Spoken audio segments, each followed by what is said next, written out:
Skelly Oil Company presents Captain Midnight.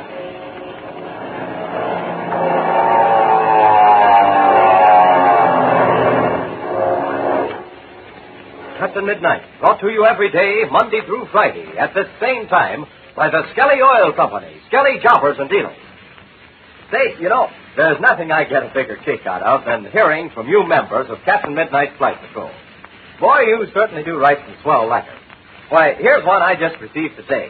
It's from Drew Samuel of Chicago, Illinois.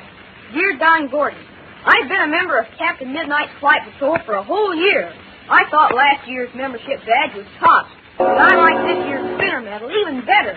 That secret password had me stumped for a while, but I know the meaning of it now, and I'm not going to tell anyone until I see if I'm right. All the fellows at school ask me about my swell spinner medal. They want one, too, so I tell them to go with their mother or dad to the Skelly service station and get one. They can't believe it's free, but I tell them to go and find out for themselves. Believe me, I'm a booster for Skelly and Captain Midnight. Signed, Drew Samuel. Well, say thanks a lot, Drew. Gee, that was swell. Yes, sir, you bet that medal of membership is free. You don't need any box tops or seals either. Not even a penny for a cent. And it surely is a beauty, isn't it? If you haven't joined yet, you better stop at your Skelly service station with Mother or Dad tonight. Your Skelly man will send right in for your spinning propeller medal. And listen, the minute you get that medal of membership, start figuring out what that secret password means. If you get the answer, don't tell anybody. Just write a letter or a postcard to Captain Midnight, Skelly Oil Company, Kansas City, Missouri, telling what you think the password stands for, and your letter may be printed in the next issue of the Flight Patrol Reporter, our own club newspaper. But see, when Dad drives you over to see your Skelly man, remember this. It's time to change to winter oil, and Dad will surely be glad you told him about Skelly Tagoline winter oil. It's tailor-made for easy starts and smooth, free-flowing lubrication in colder weather. Remember the name, Skelly Tagoline Winter Oil. And now to Captain Midnight. The famous pilot and Chuck Ramsey are planning a precarious takeoff at daybreak from the treacherous lake bed back in the mountains. In the meantime, Ivan Shark, in his headquarters at the hacienda he has stolen from Senor Juan Pereda, is completing plans for a master stroke against Captain Midnight. It is now late at night, and Shark is interviewing Senorita Dolores Pereda, distracted daughter of Senor Juan. The cutthroat Gardo is also in the room. Listen as the suave Ivan Shark says, My dear Senorita, every promise I have made to you will be kept if you will tell me where the Pereda treasure is hidden. I do not know what to do. I have thought and thought, but it does not seem to do any good. All you have to do is to tell me what I wish to know, and everything will be all right. Yes, but you promised me before that you would let me speak to my father, and that you have not done. Senorita, nothing will be accomplished if you become hysterical. On the contrary, if you listen to reason, I will keep the promise I have made. You have only to tell me where the treasure is. I have not said there is any treasure. It is useless to say that, Senorita. Quite useless. You know all about the Pereda treasure. You are the only daughter of Senor Juan. He would not have kept you ignorant. Very good, Senor. I will make the bargain with you. Now we're getting somewhere. What is the bargain you wish to make with me? I will do this, Senor. I will write upon a piece of paper the location of the Pereda treasure. Excellent, Senorita. As soon as you give me this paper, I will let you and your father go. Wait, Senor, wait. I have not finished. There is something else. Very well. Proceed. After I have written the location of the treasure upon the paper, I will hide the paper. And then, after you have given my father and me our liberty, then I shall tell you the location of the paper. Very clever, Senorita Pereda. Very clever indeed. But not clever enough. It would be possible for you to say you've hidden the paper when you have not done so at all. And then you could put false information on it. No, Senorita. I am afraid it will not do. Come on, Chief. Hand her over to me. I'll find out. Perhaps I shall give you your chance, Gardo. But not quite yet. Very well, Senor, but at least you can do this. If I give you a part of the treasure to show my good faith, then you can believe that I will give you a paper that will show the location of the remainder. That, Senorita, interests me. Where will you have to go to get this portion you speak of? You will give me the liberty of the hacienda and the gardens. It will not be necessary for me to go outside the wall. Very good, senorita. I agree. It will soon be morning. For some time I shall be very busy, but later on today I shall be here. Then you shall bring me this part of the treasure you speak of. Then you will agree to the bargain? If the treasure you show me is sufficiently interesting, I shall do as you request. Now then, you shall go.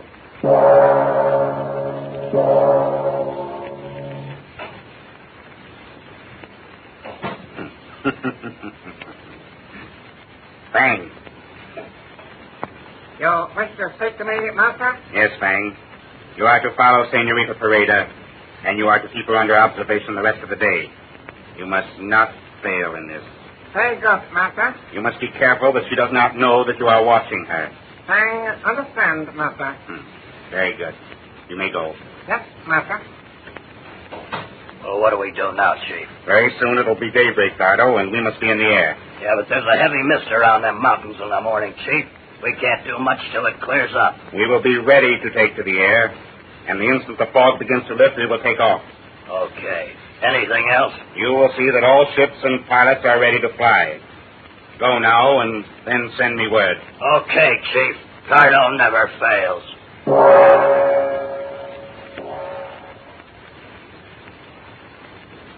And now, back to Captain Midnight. As daybreak neared, the famous pilot and Chuck Ramsey climbed into the cockpits of the black two-seater and warmed up the engine.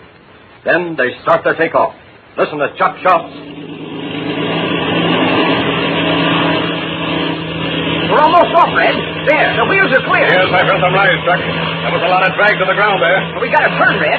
There are high trees and a steep hill on the other side of the lake bed. Yes, I know, Chuck. I jumped her off the ground so as to get into the air as quickly as possible. For the moment, I'm letting her pick up more flying speed. Oh, gee, that's right. We got to have plenty of speed. All right, now that's fast enough, I think. Hold tight. I'm pulling her up into a steep right turn. Shoot the work. I will, Chuck. Hang on. Okay, now we're coming around. How does she handle? She responds to the controls nicely. Can't you feel her when I move the stick? I'll say I can. Are we headed west yet? A little bit north of west. But I don't see any top to this fog, so I'm making a complete circle. Well, how much altitude have you gained now? 300 feet. Still not enough. But by the time we've completed our circle, it will be. Well, I thought we'd begin to break through this fog, but I guess not. No, it must extend higher than we thought. Which way are you going to head after we get out of the crater? Northeast, Chuck. Well, we can't do much if we don't get out of this fog pretty quick. I think we'll break through pretty soon now. You know, it's like this every morning, especially around these mountain peaks. Oh, wait, look. It's beginning to lighten up a little already. It sure is. How high are we now? Well, we're 700 feet. Another quarter turn, and I'm going to head northeast. Remember, we've only got an hour's gas. Yes, I know. But before long, I hope to replenish our supply. Well, how in the world are you going to do that? I'll tell you shortly. Jiminy Cricket, it's getting a lot lighter. Yes, a few more seconds, and we'll be through this stuff. Say, look. I can see the wingtips, Chuck. Can you? Yeah, I can, Red.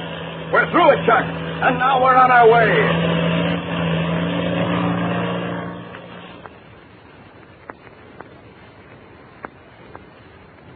And now we return to the shore of the dried lake bed. Two shadowy figures, Patsy Donovan and the Mexican boy Pebbles, listened to the takeoff of the black two-seater. And then, when the sound of the engine had faded into distance, they sat down on a rock ledge. Listen as Patsy sighs and says, Gosh, Pebbles, I'd give anything if I were going with Captain Midnight and Chuck. Oh, you said the mouthful, Patsy. I would like to go, too. I sure wish I knew what Red had up his sleeve. Oh, El Capitan Midnight, he has the clever plan to get gasoline and oil. You can bet the sweet neck on that. He sure has. When Red goes after something, he finds some way to get what he wants. Oh, see. But I do not like to see El Capitan Midnight and Chuck go away this morning. Gosh, Pebbles, why not? It's very important or they wouldn't go. See, I savvy that, but I like to have Chuck here this morning. But why, Pebbles? Come on, tell me. I think you've got something up your sleeve. Oh, you think I have something up this sleeve, huh? Well, maybe you are not so far off after all. Come on, tell me, Pebbles. You wouldn't hold out on a pal, would you? Well, I would show you if Chuck were here, too. Then you are holding out on me. What is it, Pebbles? No, I cannot tell you. Chuck, he must be here, too. Come on, you tell me, and when Chuck gets back, we'll both tell him. Oh, no. You are like all the girls. You are very curious. Oh, is that so? Well, if Chuck were here, he'd have gotten it out of you already. Well, if Chuck is here, then I show you. As soon as he returns, I will show you both. Oh, I hope Chuck hurries and gets back soon. Gee, Pebbles, I wonder where they are now, and what's happening to them.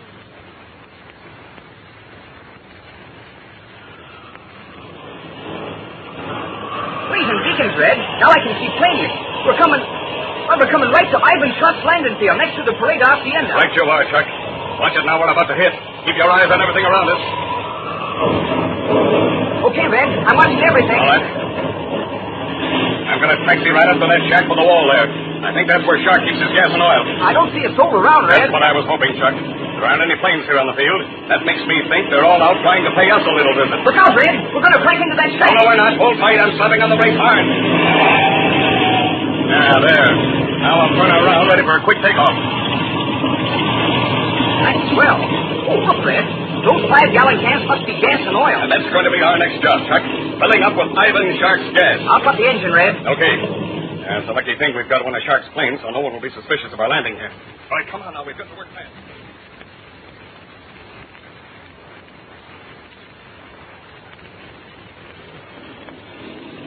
Well, that's done. The tanks are all loaded, Red. Wait a minute. Look, Chuck. That wall back there. There's a man looking over it. Come on. Let's see what he's watching. We might find out something important. Gee, Red, it's a garden full of beautiful flowers. Yes, I can't make out, though, what that fellow's watching. Red, that fella. Why, he looks like an Oriental. You're right, Chuck, he does. What in the dickens? Why, there's someone in the garden. There, over to the right, Red, near that summer house. Mm-hmm. It's a girl, Chuck. And she's beautiful, too. Gosh, I wonder who she is. Careful, Chuck. Look, that fellow sees us. He's watching us. Gee, looks as if he's seen a ghost. Why, bring some beacons, Red. He's starting to run for our ship. He must suspect us. Oh, the jig is up, Red. Oh, no, it isn't, Chuck. Come on.